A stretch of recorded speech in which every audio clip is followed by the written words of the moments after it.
I'm 20 and pregnant. I don't know what to do. I'm 20. My boyfriend is 25. We have been together for 9 months. We love each other so much and just want each other to be happy. We are currently working on improving the shop we have. That makes no profit at the minute. We are both looking for part-time jobs to get extra income. From the moment I've told him I'm pregnant, he's made it very clear he's not ready to be a father. He's not lived his life and he doesn't have a job. I've told him there are all things he can change, but I do understand we wanted to have a house, cars and savings before getting pregnant. That's the ideal situation. Unfortunately, I'm left with making a life-changing decision.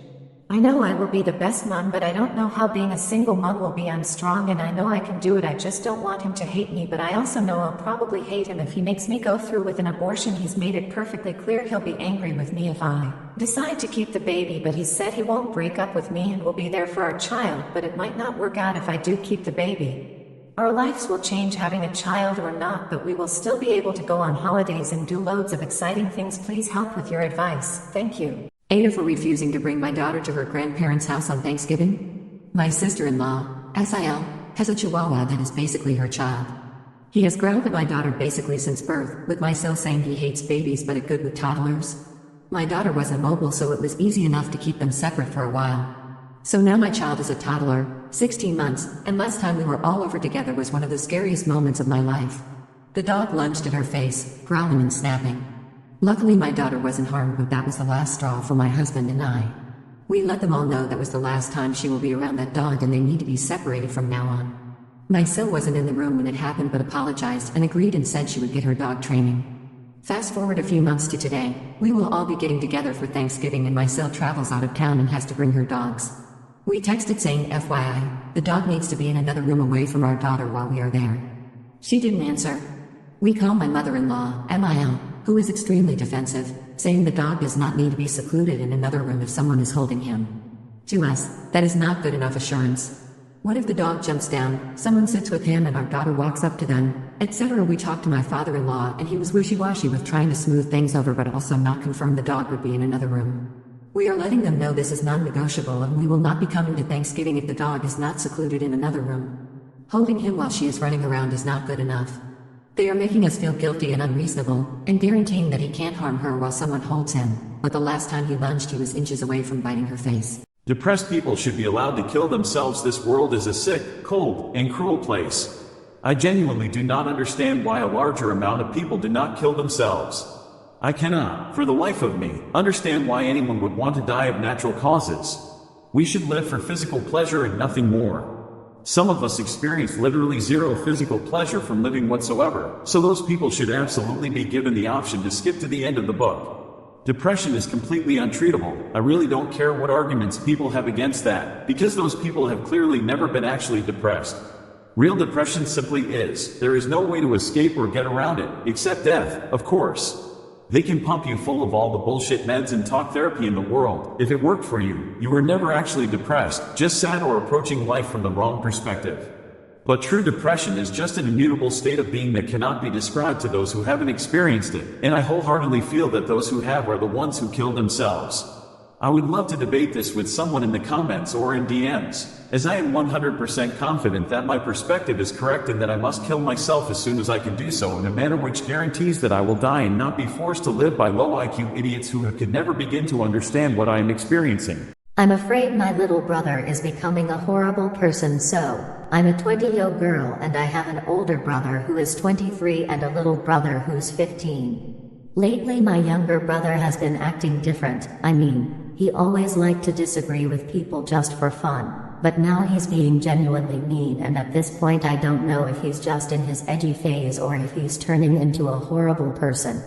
It started a while ago, where he started to say some sexist stuff.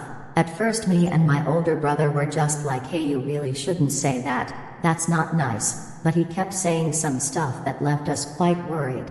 But then what not only made me more worried but also pissed off at him was one day where I decide to bake us a cake when he suddenly tells me with no trace of irony in his voice, yeah, go to the kitchen where you belong. And then, yesterday, where he said something about a religious group that I would rather not write. He always says that it's just a joke, but at this point I'm afraid that he's just turning into a bad person. Just thinking about my younger brother becoming a mean and baited person makes me wanna throw up. How do I soften the blow of my passing for my family? This is long and depressing, so please be prepared, but I need real advice. I'm a 23-year-old female. I have BPD and depression since I was a young kid. I've had an ideation for years up into this point. I feel like everything I do to save myself ends up being a giant waste of time, which pushes me further into isolation and planning. I'm planning on leaving Earth behind this winter after Christmas so my family will have some happy memories. I keep having visions of myself all dressed up and at rest in the snow somewhere in the nearby woods. Ever since I decided on that moment, I've been feeling way better. I don't know the method yet, but I know I want it to be peaceful so my family can have an open casket. The only problem I have now is the thought that my family might blame themselves or that it might encourage them to the same, which sounds hypocritical, but none of them struggle with isolation the way I have my entire life. I don't know how to make them understand that I absolutely can't go on no matter what. They are all wonderful people that get along with others just fine, and I'm just a self-destructive and very mentally unstable person that has never understood how to connect with others. Even my family members I no longer know how to connect with. They know I struggle and I know they love me and I love them too. I just can't imagine living past this point in my life though. I don't want to devolve any further. I used to be a really innocent and good person, and now all I think about is myself and how bad I feel. I'm humiliated by who I've become, and I'm always alone, and that will never change. I'll never be able to be someone that is likable or okay enough to attract healthy people in my life. So I'm tired of moping around like a moron. I'm going to do it because it's been a long time coming. I've worried them and pushed them away enough. We will all be at peace without my chaotic existence mucking up the place. They will mainly miss who I used to be. I've been a ghost for a long time, but my body is lagging behind. It's not sad, it's just what needs to happen. How do I make my family understand that it's okay? How do I tell them so it's not so sudden? How do I make them not panic and try to save me? Should I just not tell anyone and disappear so that they have hope I'm still alive out there, or is that unethical? If it was you with a family member that felt this way, what would you say to them? If you've read all this, thank you so much. Sad that my sister can't find a decent guy. My sister is more than a few years older than me. For context, we never attended the same school at the same time during our youth. She also didn't date until she was well into her 20s. My mom has mental illness and made my sister responsible for everything at a young age. My sister's first BF, she dated for 2 years, and despite the fact that he lived at home, he refused to introduce her to his family. So she finally ended it. The next guy was an alcoholic that couldn't keep a job. After that, she got with a guy that passed out in a pond a few weeks into dating, and she said she thinks he took too many ADHD meds. I think it was drinking. Did I mention he was a narcissist? She is now with a guy that is a severe alcoholism. She has had to take him to the hospital for alcohol poisoning several times. I also am rarely allowed over because he's always drunk.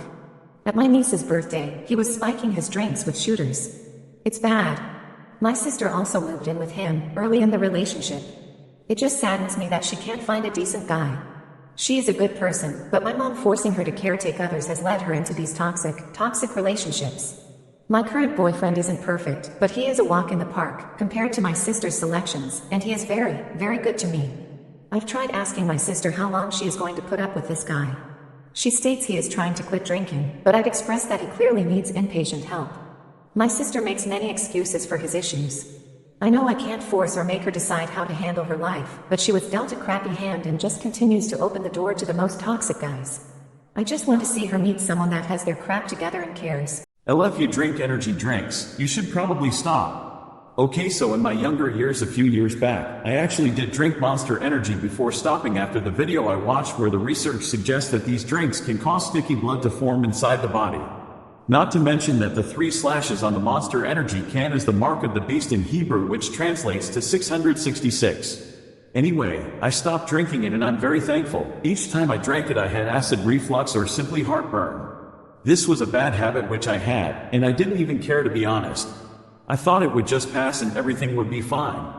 I also had extreme pain on the side of my stomach, lower abdomen, so either kidney pain or liver pain. Whatever pain that was, it was by far the worst pain in my life. Like someone just cut my spine. Eventually it subsided after about 12 minutes, and I still didn't care after that. It wasn't until the video of that lady saying it's from the devil that I stopped drinking it. If you still drink them regardless, I highly urge you drink healthier alternatives. 7 years later and I found alternatives, sugar-free, chemical crap-free energy drinks, and I haven't had these kinds of issues. If you're familiar with Alani New energy drinks, then you know exactly what's up.